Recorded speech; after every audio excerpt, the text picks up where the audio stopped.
Chloe married me when I was at my lowest. Everyone said she only married me to spite my brother, but after she died in a car crash, she left her entire estate and a voice recorder to me. I gently pressed play, and her husky, low voice filled the air. She said, "Ethan, could you maybe like me a little, too?"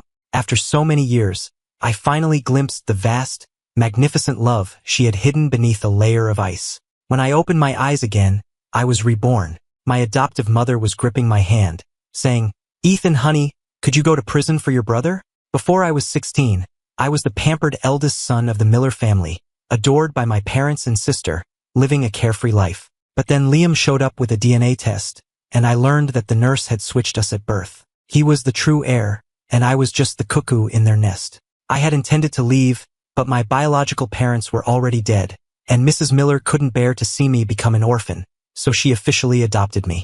My adoptive parents were good to me, my sister never neglected me, and Liam never gave me any trouble. I was grateful, but then, Liam got into a dispute with another actor backstage at a studio. During the argument, the man fell down a flight of stairs and ended up in a vegetative state. There were no security cameras, but someone had to take the blame, and I, as it happened, was there and saw everything. My adoptive mother came to me in tears, begging me to take the fall for Liam. Liam knelt before me, kowtowing and slapping his own face, saying he was sorry. The whole family was a mess of gut-wrenching sobs. So I nodded. I took the blame for him, went to prison, and endured hell. At first, the Millers would visit me, crying tears of guilt or apology, but slowly, the visits stopped.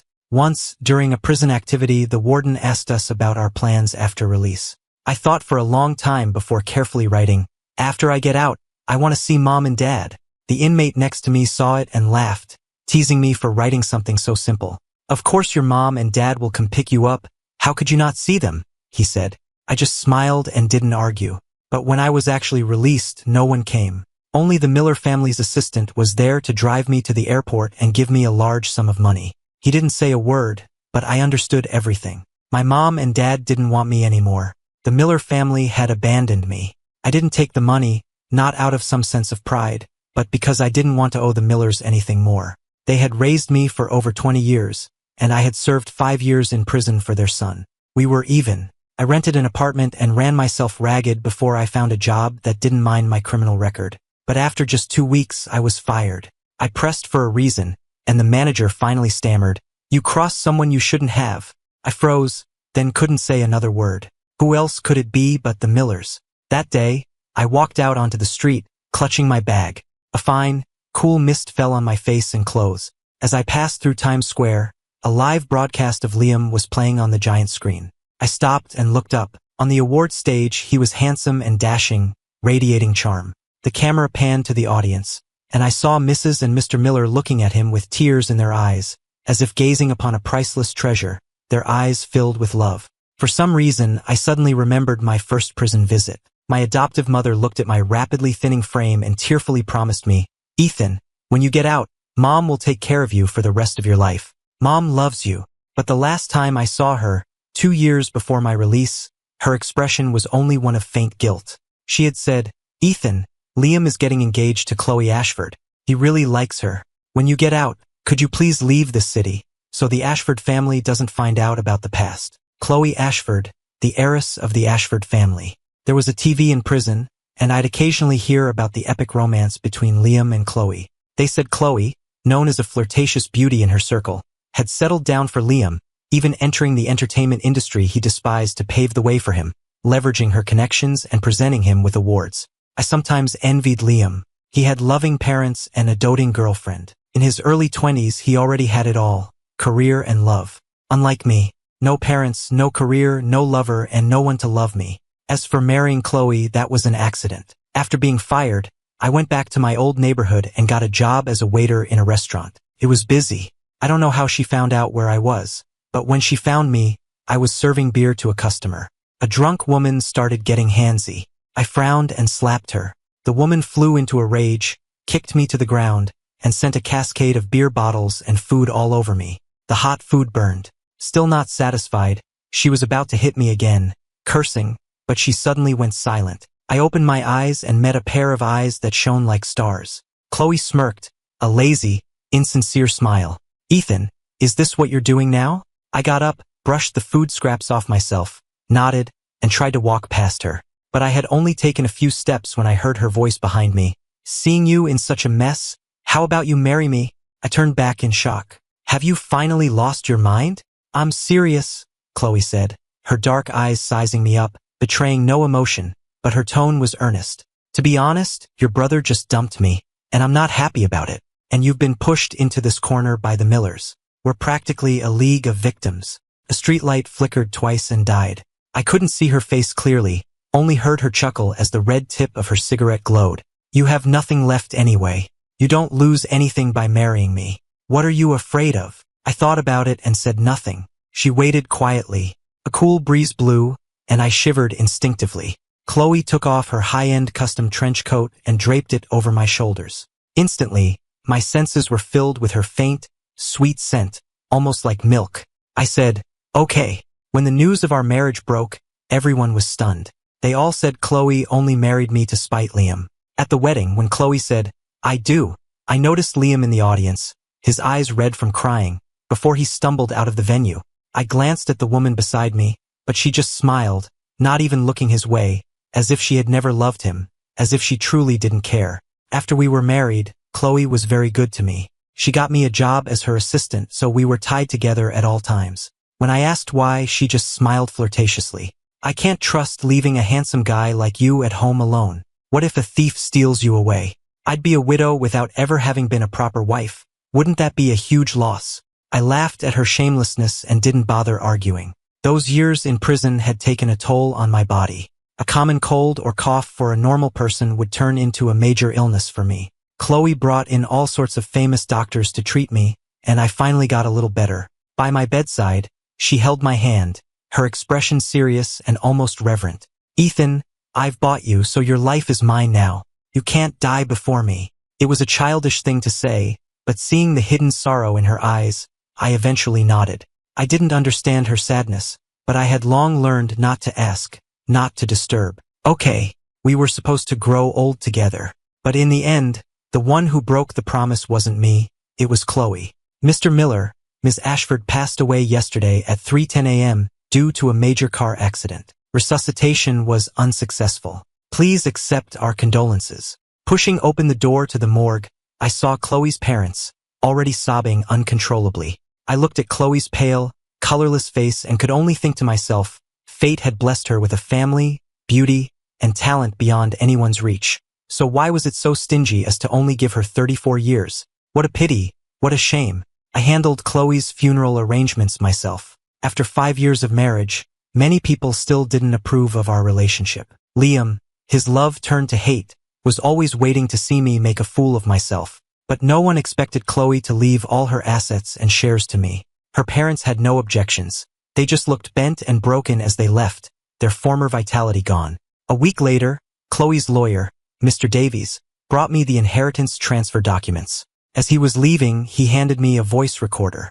This was Ms. Ashford's. It's been repaired. I thought you might need it, Mr. Miller. Ethan. On the recording, the woman's voice was cool and clear, tinged with a bit of static that made it sound even huskier. I didn't marry you to spite Liam. I married you because I like you. I froze, but my heart was strangely calm, as if I had expected it. Chloe let out a small laugh. You've probably forgotten, but we met a long time ago. You were the untouchable genius of our school, the teacher's favorite. My own mentor was always talking about you. Every time he finished chatting with your teacher, he'd come back and tell me grumpily, Chloe, I'm starting to dislike you. Stay away from me. She mimicked her mentor's tone, sounding incredibly cute. I chuckled unconsciously, but then my smile slowly faded. Chloe continued, I hated you back then, but I couldn't stop my eyes from following you. I guess I'm a bit of a masochist. But then, you went to prison for so-called intentional injury. I didn't believe it. I was determined to find out the truth, but unfortunately, the Millers had cleaned up all the evidence. So, I set my sights on Liam. So that was it. The legendary love story between Chloe and Liam was just a cover for her to find out the truth about my imprisonment. But Chloe didn't expect Liam's lips to be so tightly sealed. Still, she eventually found some clues. I suddenly remembered something from before our marriage. One day, Chloe had asked me excitedly, Ethan, do you want to get revenge? No, I had shaken my head. We're even. After all these years, I finally understood. She must have found out the truth that day. She uncovered the truth for me, and then, for me, she buried it again. So, it was all because of me. The emotions in my eyes trembled violently, and my whole body began to shake uncontrollably as tears streamed down my face. But then again, my acting must have been really, really good to have fooled everyone, including you. Do you know how adorable your expression was when I found you and asked you to marry me? Never mind, I'm rambling again. Actually, there's something I've always wanted to ask you. Chloe coughed. Her voice, usually so cool, now held a rare hint of youthful shyness. Ethan, could you like me a little too? I probably won't hear it in this life, so in the next life, when I come find you, you can tell me then. Amid the screech of sudden breaking and the shouts and screams of a crowd, I clearly heard her last words. She said, Ethan, I really, really, really like you so much. The end of her sentence was even tinged with a smile. The emotions I had suppressed for so long suddenly collapsed. In the empty living room, the lilies Chloe had brought home a few days ago still sat on the table. I had always loved lilies, and she had presented them to me like a treasure. Ethan, do they smell good? I picked them out one by one. Ethan, from now on, I'll be the one to change the flowers at home. The tiny specks of light in her eyes then were like gentle starlight. How could I have said no? But the one who made the promise had lied. She left first, taking the last bit of life from the lilies with her. The warm sun streamed through the French windows, landing on my shoulder. I reached out to touch it but only felt a chilling cold. Today, I finally saw the magnificent, secret love Chloe had hidden under her icy exterior. But it seemed it was too late. The next time Mr. Davies saw Mr. Miller was a week later, when he came to sign the inheritance papers. He had worked for Chloe for many years and had met Ethan many times. In his memory, Ethan was always composed, a gentle smile on his face, like a jade Buddha observing the world's chaos with detached calm, without joy, anger, or any sign of being moved. Even when he learned of Chloe's death, he had only paused for a moment, his eyes not even turning red. Chloe had been so good to him, yet he hadn't shed a single tear for her. Mr. Davies had secretly felt it was unfair to Chloe. But this time, as soon as he entered the living room, he saw Ethan clutching a bouquet of withered lilies, his face whiter than falling snow. When he saw the lawyer, he didn't even offer a polite smile, just stated coldly, Mr. Davies, donate her assets to an orphanage. I don't want them. There was no room for discussion. As he was leaving, Mr. Davies couldn't help but turn back and ask, Mr. Miller, did you ever love Miss Ashford? I just smiled and didn't answer. Many years later, Ethan was a renowned philanthropist, having sponsored countless orphans. I saw him again on his deathbed. He was only 45, but his hair was completely white. At that moment, he was looking out the window as if he saw someone, a boyish, bashful look on his face. He said, I did. I always have. Mom is begging you, just save your brother. He's still so young. How can he go to prison? Bro, I really know I was wrong. I don't want to go to prison. I'm a big star. My whole life will be ruined if I go to jail. Waking from a deep darkness, my ears were filled with a cacophony of crying and shouting. My head throbbed. I slowly opened my eyes and took in the scene. Liam was kneeling on the floor, sobbing, while Mr. Miller held him, comforting him. Mrs. Miller was gripping my hand tightly, her face streaked with tears, her voice choked but serious. Could you go to prison for your brother? I looked at her silently. Taking my silence as encouragement, she gritted her teeth. Ethan, there were no cameras at the scene, only you and Liam were there. The paparazzi only got a blurry shot of a back, nothing recognizable. As long as you admit you accidentally pushed Caleb, the police won't find anything. Don't worry, once you're in prison, Mom will arrange everything to make sure you don't suffer. When you get out, the Miller family will take care of you for life. She had said the same thing in my past life, but the promise had a shelf life of only a year. After it expired, I was moved out of the single cell, leading to bullying and retaliation from others, humiliation and unbearable suffering. But no one ever came to see me. It wasn't until I was hospitalized for nitrite poisoning from the prison food that Mrs. Miller appeared at my bedside. That day, she looked down at me, her expression tinged with impatience. It's a prison, after all, not a resort. A little suffering is inevitable. Ethan, don't be so dramatic. Liam has to go abroad for work soon, and I'm worried about him. I probably won't have time to visit you anymore. After that, I never saw her again. Looking at Mrs. Miller's tear-streaked face now, I believed her words were sincere at this moment. But sincerity is fickle. Her guilt and remorse for me would eventually, over time, morph into a deeper fear. I gently pulled my hand away from hers. "No," I said. Mrs. Miller was stunned, probably not expecting me, who was usually as meek as a lamb, to refuse her. But when I spoke again, my voice was serious and firm. "Mom, I'm grateful that you raised me for 20 years, but I'm not willing to gamble my entire life on it. Call me selfish, call me an ungrateful wolf, but I will not take the fall for him.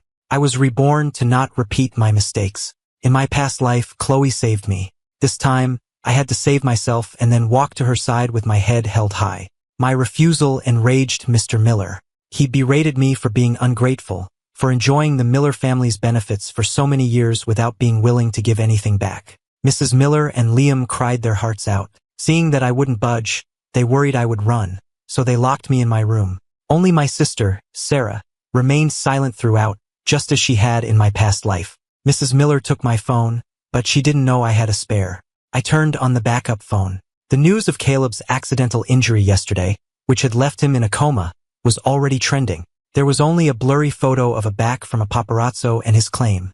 Liam had been alone with Caleb for a while. The police were probably on their way. I scrolled through my contacts on the spare phone and instinctively stopped at a familiar number. I hesitated, but ultimately didn't dial. A part of me was afraid that the person on the other end wouldn't be the one I knew, and even more afraid that if I woke up from this dream, I'd never see her again. In my past life, after Chloe died, I kept her phone number active.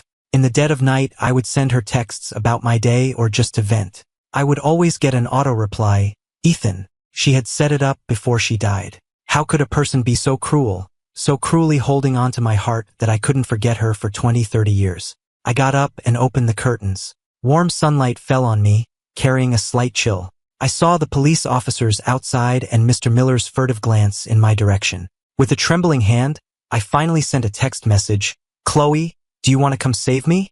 Mrs. Miller wanted to stop me from showing my face and thus solidify my guilt, but I pounded on the door. Facing the police's questions, I ignored Mrs. Miller's pleading gaze and answered each one. In my past life, the case was closed so smoothly because I confessed and even destroyed my own alibi. But this time, I wouldn't be so foolish. The gratitude from those 20-odd years had already been worn away in my previous life. Not hating them was the best I could do. In contrast to my calm composure, Liam was flustered and guilty. It was obvious who was in the right and who was in the wrong. When Liam was taken away, Mrs. Miller screamed hysterically, and Mr. Miller's face was dark. His occasional glances at me filled with the hatred one would have for a son's murderer.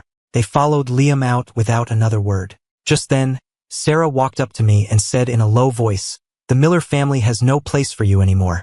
You should leave." I looked up at her, my gaze lingering on her reddened eyes for a second. "You don't blame me?" Sarah paused, not answering yes or no, just looking towards the distant police car, her voice as light as the wind. "You're my brother too." She had said the same thing in my past life. She had advised me not to take the fall. I looked down at her, my gaze like wind and rain, gentle and pleased. "You're my brother too."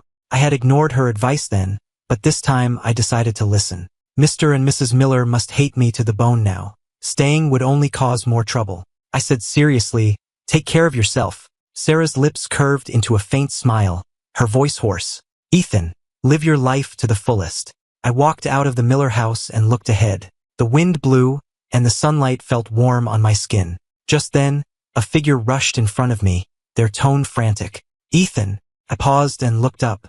A woman in a black dress, her figure slender and graceful, her eyes deep.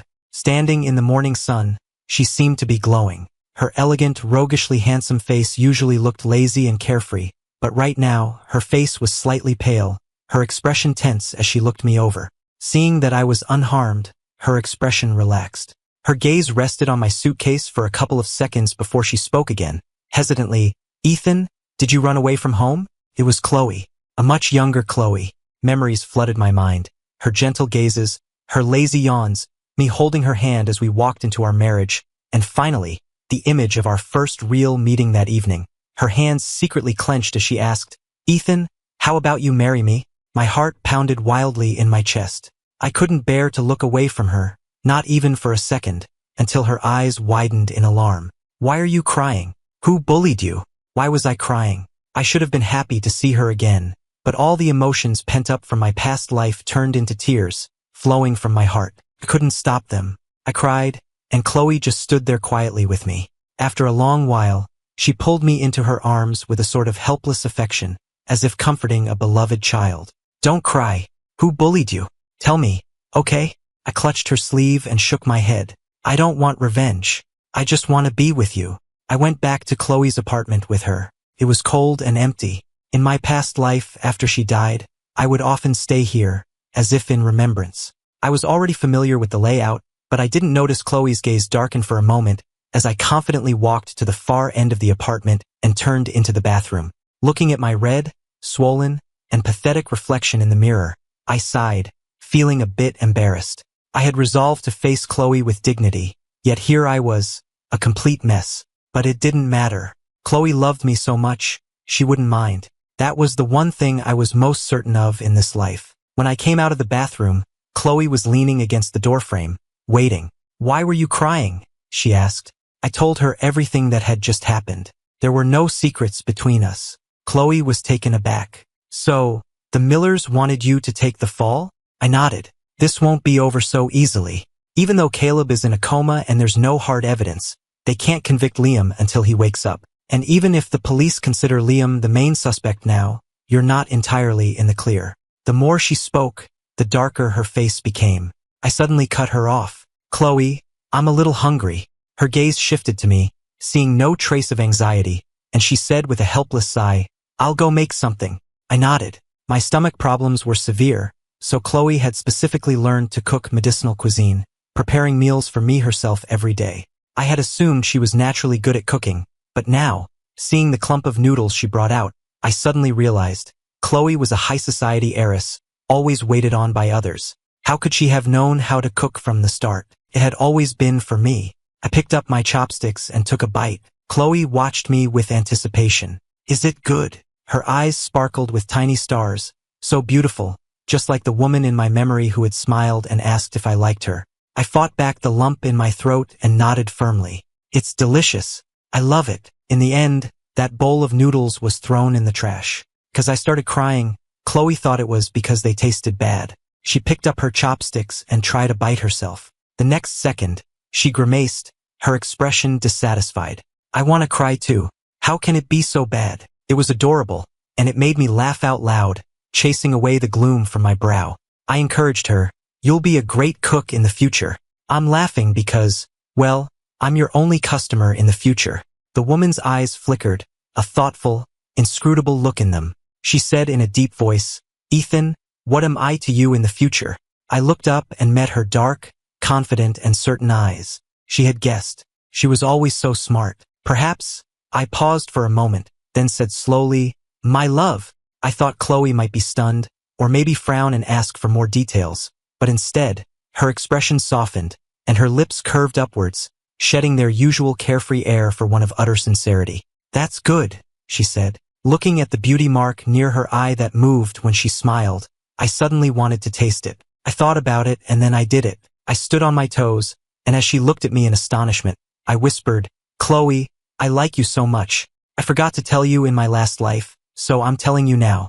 I like you. I've always liked you. Before bed, Chloe tucked me in. If you get scared, I'll be here right away. Before leaving, she placed the protective amulet she wore around her neck on my chest. I knew about it. Chloe had been frail as a child, and her mother had gotten this amulet for her to protect her as she grew up. Now, she was using it to protect me. I clutched the jade pendant, my heart racing and my cheeks burning. It wasn't until Chloe had slowly walked out that I realized my face was a little sore from smiling so much. My heart felt full. Chloe was always like that, seemingly a flirtatious socialite who didn't care about anything, but in reality, she was the most attentive and gentle person.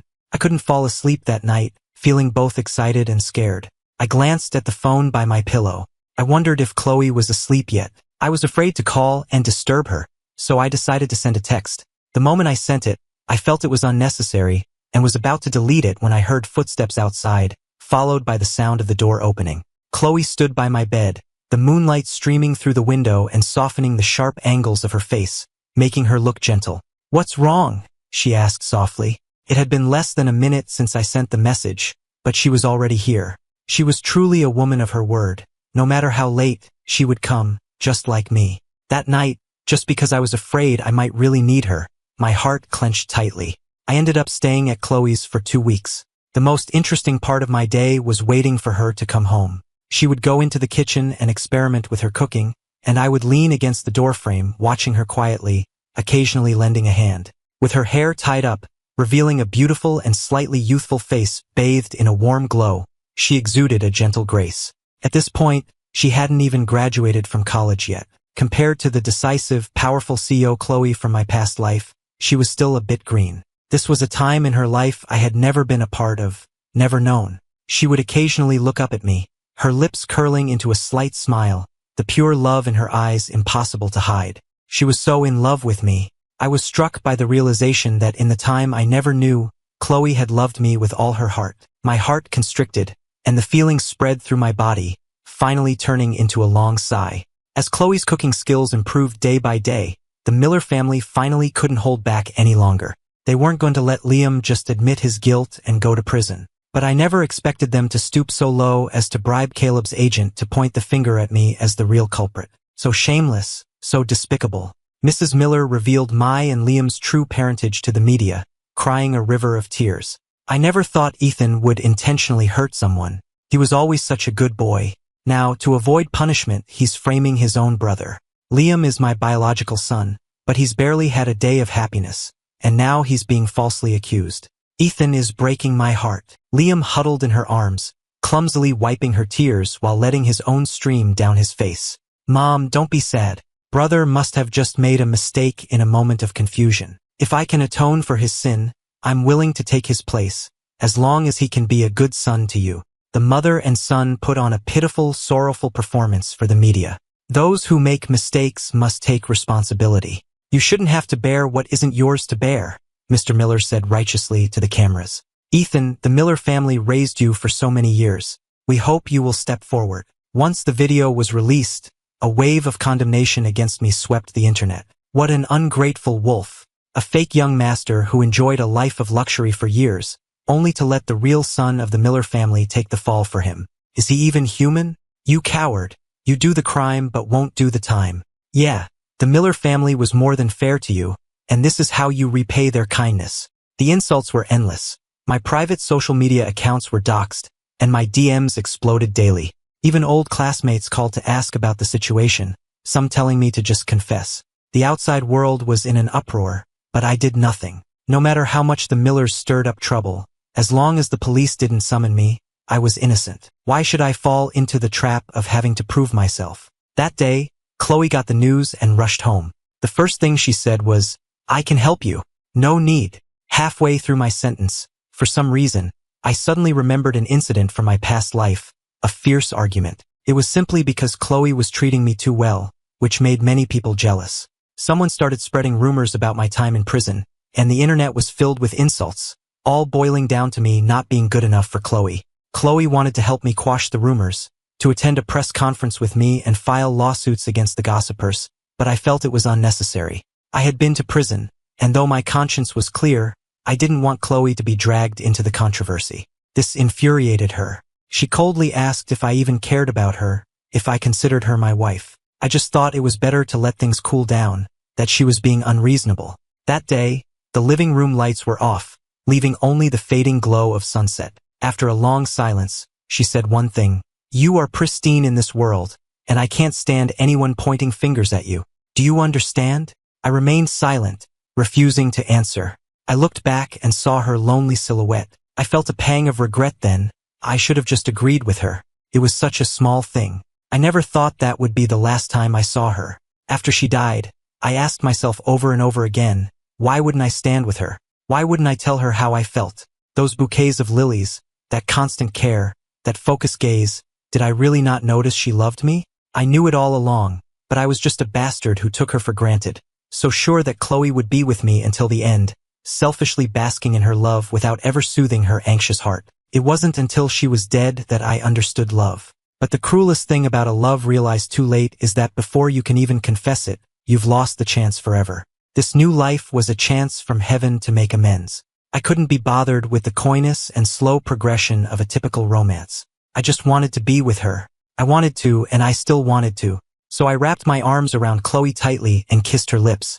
Between our lips and teeth, I gasped softly, "Okay, consider this a down payment on your reward." Chloe froze for a second, then pushed me down onto the sofa with more force and depth. 2 hours later, I was too tired to get up, but I held onto Chloe tightly, refusing to let go. I looked at her, so sleepy I could barely keep my eyes open, but I didn't want to close them.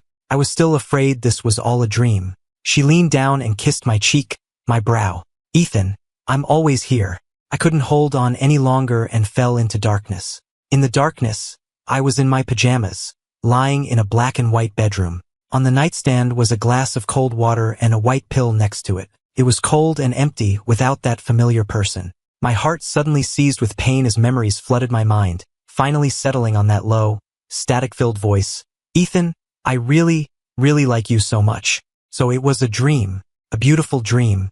I clutched my chest, my hands and feet turning ice cold, as if I were trapped in a net, my breath slowly being squeezed out of me as tears fell one by one. "What's wrong?" Someone suddenly pushed open the door and came to my side, looking at me with a frantic expression. Through my blurry, tear-filled eyes, I wiped them and finally saw the woman's face clearly. "Ethan, I just went out to deal with the Millers. I found the agent they bribed, and I also found a janitor who was passing by that day. He saw Liam push Caleb. Liam's been convicted, and I'm suing the Millers for defamation. No one will ever slander you again." The woman gently patted my back while explaining everything that had happened while I was asleep. I leaned into her embrace, listening to the clear, strong beat of her heart, and finally managed a smile. "I missed you," I told her softly. "Have I told you? I really like you so much." The woman laughed and held me tighter. "I like you too, Ethan," she said. "After so many years, we finally told each other of our love. Neither mountains, seas, nor time and space could prevent the reunion of two people in love." I was reborn, too. After my rebirth, I went to the Miller house and found that everything was still peaceful. Ethan was still the coldest, smartest god of the entire college. Not the man from my past life who seemed gentle on the surface but whose heart was riddled with scars. My Ethan had no sense of security. Prison was too harsh, and he was the target of jealousy. The other inmates would often torment him in the middle of the night. Even when he was asleep, the slightest noise would jolt him awake. Yet, despite all that, he managed to do his job well during the day. My Ethan was fragile snow and resilient pine, seemingly meltable by a single ray of light, but in reality, he was indestructible. I admired him for it. At the school's opening ceremony, Ethan, as the student council president, gave a speech on stage. I sat in the audience watching him from afar. The boy was in a uniform, his short hair neat, revealing a handsome and youthful face. He effortlessly exuded his charm and displayed his knowledge, captivating many, whether they were looking or listening. This was the Ethan from my memories, the young, innocent academic prodigy. Ethan stood on the stage, the wind blowing through his hair, the sun seeming to favor him, dyeing his hair a light gold. I suddenly wished that time could freeze in that moment, that my Ethan would never have to endure those hardships, that he could remain forever innocent. It would be so good if he never had to suffer, never had to face rumors and ridicule. I already knew Liam would get into trouble, so I had specifically installed a camera in that secluded stairwell. I was about to release the footage when I received Ethan's message for help. In that moment, I knew Ethan was back too. I wanted to see what he would do this time, how he would handle the Millers. And this time, he refused to take the fall. He left the Miller house. I saw him quietly dragging his suitcase down the deserted, tree-lined avenue.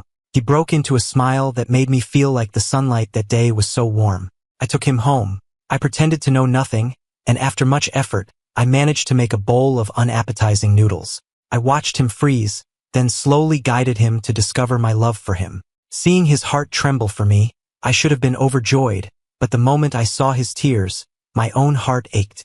Never mind. It was enough that I loved him. Whether he loved me back or not, what did it matter? He pressed into my arms, holding me tight, and told me he really liked me. In that moment, I felt as if 1,000 flowers were blooming. I fought back the tears welling in my eyes and, word by word, responded to my prince, "Ethan, I really like you too. They say those who are meant to be will always find each other." And when they do, the sun is sure to be shining warmly.